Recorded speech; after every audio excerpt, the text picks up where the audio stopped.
Hi guys, so आजचा आपला topic काय आहे? इंजिनिअरिंगसाठी काउन्सिलिंग सुरू झालेली आहे आजपासून. आज आपण सर्व ओव्हरऑल डिस्कस करणार आहोत. इंजिनिअरिंगची रजिस्ट्रेशन डेट काय आहे, त्याला फीस कोणती लागते, डॉक्युमेंट्स रिक्वायर्ड कोणते आहेत आणि कोणते कोणते विद्यार्थी अप्लाय करू शकतात आपण ते देखील पाहणार आहोत. आणि most of CS, IT, ENTC इंजिनिअरिंगच्या विद्यार्थ्यांना टॉप मोस्ट ब्रँच आहेत, ज्या ठिकाणी तुम्हाला आहे ना प्लेसमेंट देखील चांगले भेटेल. आणि मुंबईचे कॉलेज एक चांगले आहेत. आता ते आपण नंतरच्या व्हिडिओमध्ये डिस्कस करू. ओव्हरऑल कट ऑफ वगैरे मी सर्व डिस्कस करणार आहे.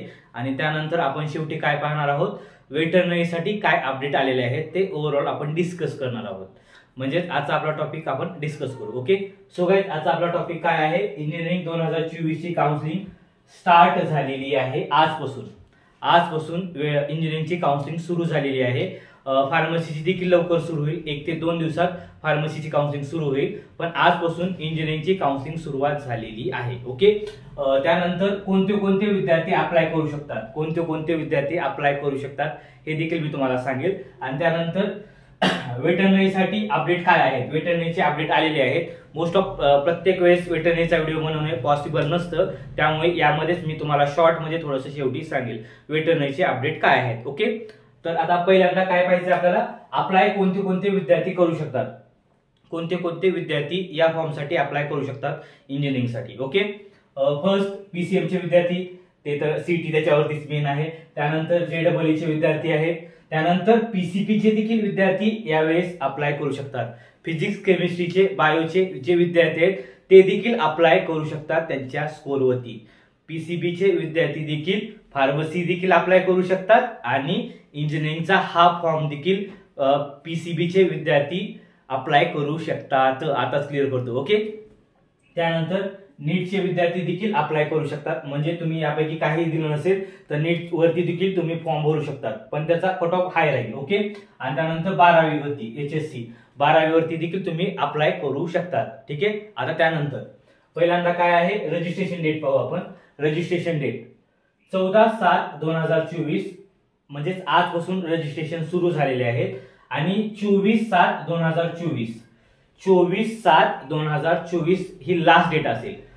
घाई कुणीही करायची नाहीये. म्हणजे एक साधारणतः माझ्या मते तुम्ही एक 16 तारखेच्या नंतर फॉर्म भरला तर चांगलं होईल. 16 तारखेच्या नंतर. आता काही करू नका. SEBC चा इश्यू सुरू आहे, जोपर्यंत तो क्लिअर होत नाही त्या विद्यार्थ्यांनी हे रजिस्ट्रेशन करायचे नाहीये. थोडंसं वेट करा, घाई गडबड करायची गरज नाहीये. ओके, गडबड करू नका, कारण की यामध्ये डेट देखील एक्सटेंड होते नंतर. ठीक आहे, त्यानंतर रजिस्ट्रेशन साठी लागणारे डॉक्युमेंट्स काय आहेत?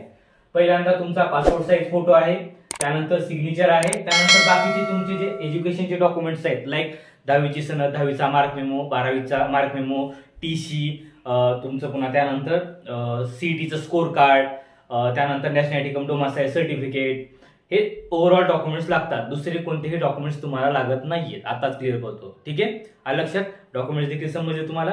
त्यानंतर नोट गाईज, नोट. आता SEBC चे स्टुडंट जे भरणार आहेत, आता त्यांना व्हॅलिडिटी लेट भेटणार आहे. SEBC च्या विद्यार्थ्यांना व्हॅलिडिटी ही लेट भेटणार आहे. तर त्यांना ऍडमिशनच्या शेवटच्या दिवसापर्यंत त्यांनी व्हॅलिडिटी सबमिट करायची आहे, तरच तुम्हाला कॅटेगरीचा बेनिफिट भेटेल.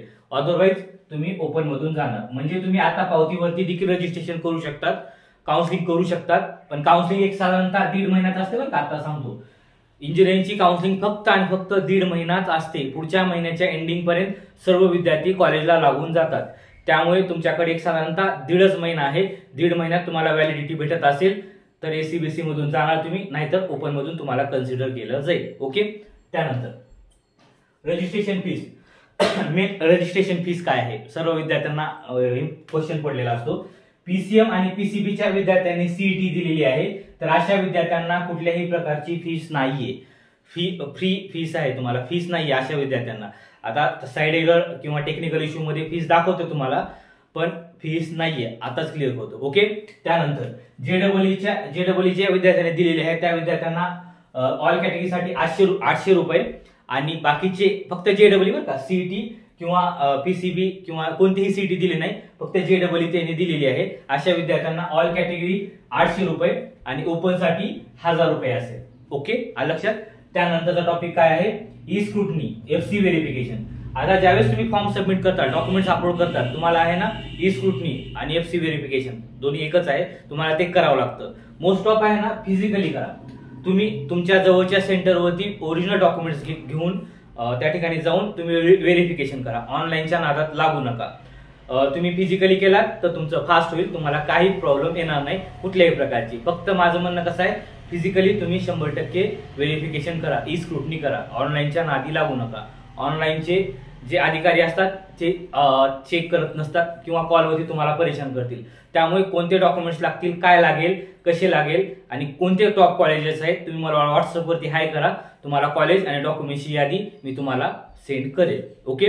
त्यानंतर ई स्क्रुटनी तुम्हाला कधी करायचं आहे, व्हेरिफिकेशन तुम्हाला कधी करायचं आहे, 15/7/2024 ते 25/7/2024 दुपारी 5 पर्यंत तुम्हाला व्हेरिफिकेशन करायचं आहे.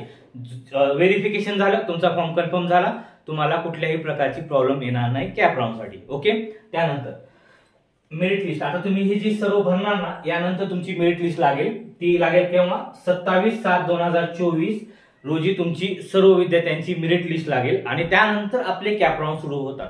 आताच क्लिअर करतो, या ठिकाणी डेट चेंज होत राहतात. रजिस्ट्रेशन डेट वाढवण्यात येते किंवा व्हेरिफिकेशनची डेट वाढवण्यात येते, त्यामुळे काही गडबड करू नका. आताच क्लिअर करतो तुम्हाला. ठीक आहे. त्यानंतर नोट.